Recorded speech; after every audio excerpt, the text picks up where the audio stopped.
In life is that people are the X factor. They constantly surprise us, both in amazing ways and not so much. We're Ben and Syya, and welcome to the Gnaw on This Business Bites podcast.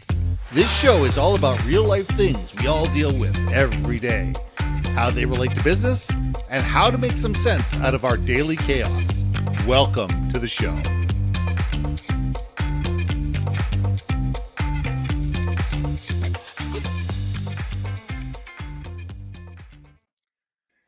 And welcome back to another episode of Gnaw on This Business Bites. I'm Ben, this is Syya. And my question to you today is, what is the role of a leader? Here's the first thing.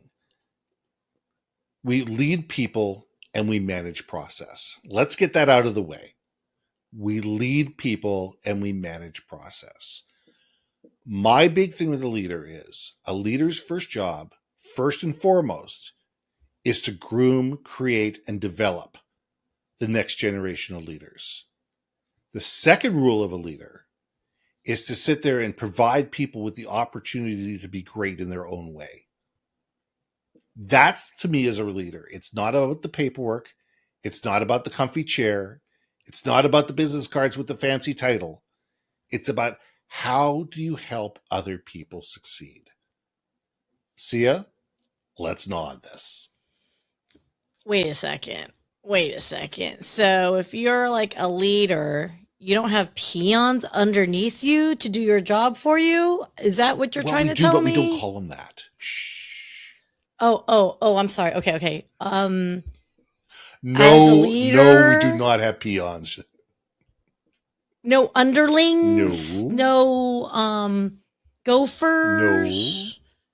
Their job is not to go get your lunch. Their job is not to get your dry cleaning. Their job is not to come into your house on Sunday and clean your apartment. Then what's the purpose here? I'm confused. I'm really confused. No, I mean, come on, man. Let's be real. I think anyone that's listening to this, and guys, comment away, because I know there's going to be comments. There's going to be great comments on this one. And I love that you said it. You know what? Processes, managing processes. Mm-hmm. That is such the critical part. I think in any level of team dynamic, there has to be an understanding that the team signs up for, and it's a mutual understanding that we have an end site goal post somewhere, whatever it might be. Okay, I love my analogy is we're all going to make a basket underwater. That's our end goal product. There we go. How is that team going to achieve that? Well, we need people that has I'm an underwater basket weaver, and I don't know what you need people who have scuba diving techniques. You have people who can gather the material. You need people up top to make sure that there's safe. There's safety up top. You need somebody who can create the basket design. And have water. And water. We have somebody that's going to create the big bathtub of water. But yes, that's a big bathtub of water. What are you implying, young man? That we have big baskets. What are you saying? We have big baskets, so we need big bathtubs. But that's 100% is we all have roles to play. That's right. But do not confuse that the types of roles have diminished their power or their position in the group. And I think that is such a hard thing for people to understand is, yes, there's going to have to be a quote leadership role to kind of make sure things are running smoothly, to make sure that for people above water who are sitting there looking, going, they're not making those baskets fast enough. Tell them to chop it. And then, there's got to be that person to say, hey, people up in the air, nice of you to be able to breathe on your own. We have apparatus here that we got to take into consideration, and maybe the project is slightly behind for XYZ, but you need that person to represent, right? Mm-hmm. It doesn't mean you crack the whip. It doesn't mean that, I'm the leadership. I talk to the executives up here in the air breathing world that you just listen to me and you're plebes, right? I get it. But yet every single day, still happens. It still happens. That was an extreme example, but it still happens. Why is that? Why? I've been always a big believer. My friend Peter Britton came up with this saying a number of years ago, and I love it. It's lead from the middle. Some people need a gentle push. Some people need a hand back. But most people just need to know that you're right there with them if something goes wrong. And they know that you're there to protect them and to help them as necessary. And I think that that's the biggest thing, is that a great leader empowers their people. They provide the tools, the training, the belief, and the ability for people to do their jobs that they've been trained to do. You've hired these people. You've promoted these people. You've trained these people. Your job as a leader is to stand back, motivate them, inspire them, tell them where we're going and why we're going there and what that enables us to achieve, and let them figure out how to get there in the most effective way. A manager just says, we're going this way. I need you to go left. No, go right. Go left. No, I need you to go right. Now I need you to go left again. We don't ever need to micromanage people.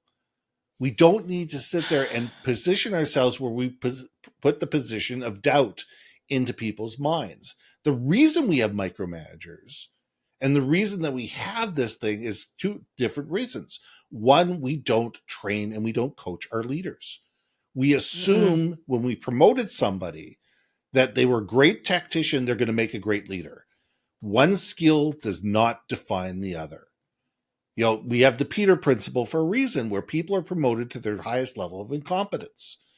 And that is because we assume that if you give somebody who is a great tactician, a great salesman, a great marketer, a great operations person, whatever, and you promote them, they're obviously going to be able to teach the people below them to do this. But these people don't have that skill. And they're sitting there going, well, these people don't know how to do things the way I know how to do it. So I'm just going to do it for them, or I'm just going to tell them how I want it done. They don't have the nuance. They don't have the empathy. They don't have the listening skills. They don't have the ability to aspire and communicate effectively.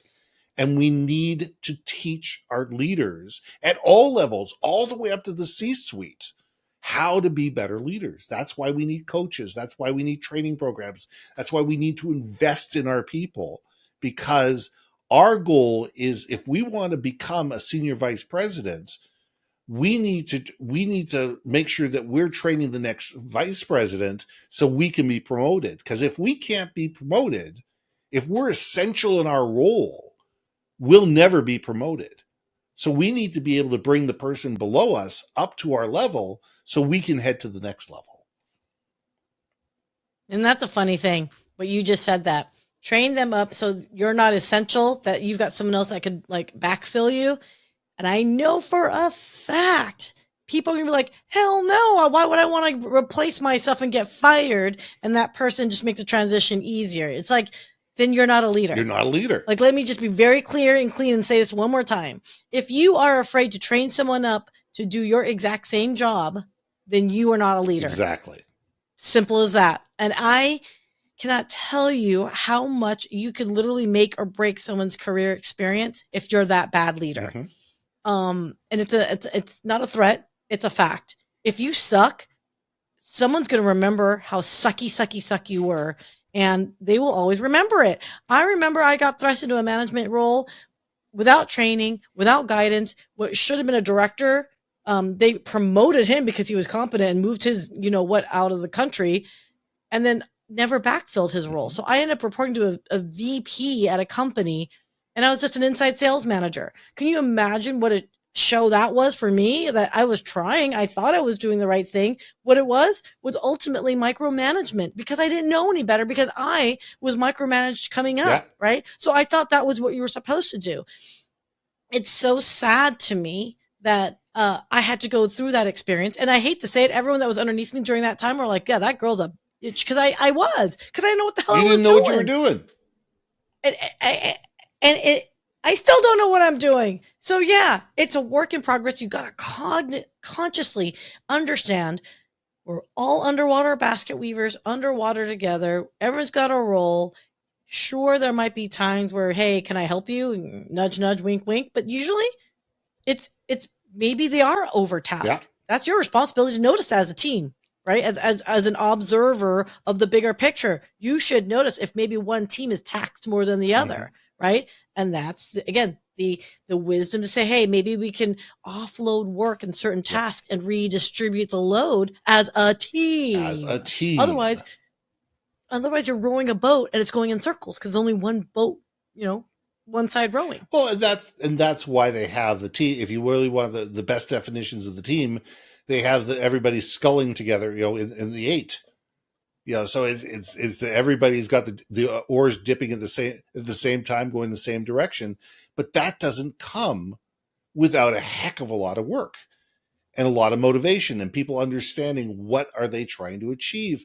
And the person who's the leader is this small little guy or girl who's at the very back of the boat, going stroke, stroke, stroke, and telling people where they are and telling people what they need to do and telling people, and and they're telling these enormous men and women, how to get that extra little bit out of them. And it's all about inspiration.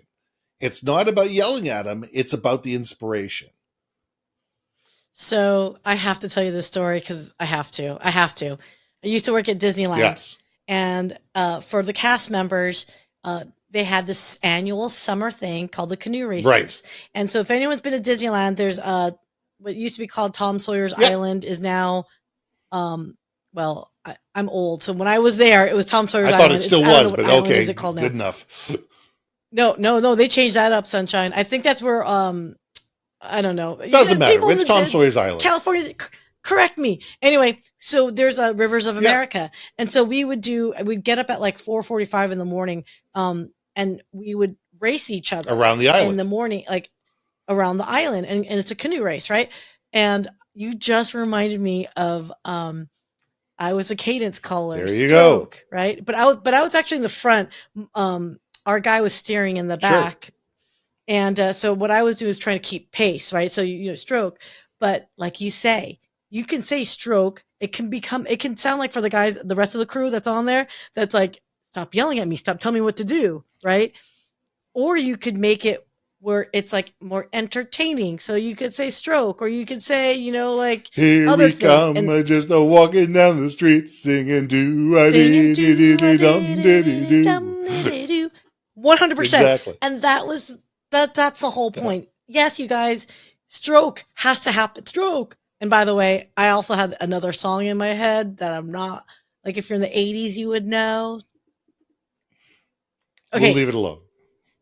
Anyway, yeah. I forgot the dude's name. Money? Anyway. Money. So, Eddie Money. So here's the thing though, is we know, like the boat, let's keep with the canoe analogy. We know we're going to hear the word stroke, right? We know that's part of the cadence. We know that's part of our job, but it doesn't have to be so angry. It doesn't have to be abrupt. You can make it fun. You can start singing songs. You can do whatever to make that task that has to be done a little bit more pleasurable. Oh, yeah. And that is where a good leader will feel the vibe of the team and understand. Maybe there's a person like I said, the steering person would be someone to guide the leader as well. Mm-hmm. So maybe this is where you lean on certain people that show leadership skills. Like you say, train up your replacement. That's right. You could have somebody in the middle of the boat that sit there and start, call it out. Steve, call it out. All right. It's your turn now. Go, go, go. And just, build it out. So all of a sudden throughout the entire thing, everybody gets a chance at cadence, along the route. It says you just keep, changing it out. 100%. Oh my God. You just made me remember like literally 25-ish years ago or so more. You were 10. Oh my God. You just made me cry. So you were 10. Okay. Yeah. So let's let Syya cry and we'll leave it there. We'll let her have a good cry. So I'm Ben. This is Crybaby Syya. And we'll see you soon. Hey. Thanks for listening to another episode of Gnaw on This, Business Bites. If you liked what you heard, we most humbly ask that you like, share, and hit that subscribe button. And if you want to communicate more effectively within your organization, contact Ben at yourbrandmarketing.com or me at brilliantbeammedia.com. We can help you build your community, brand awareness, and personality through digital content and podcasting. We cannot wait to hear from you. So see you next week for another episode of Gnaw on This, Business Bites.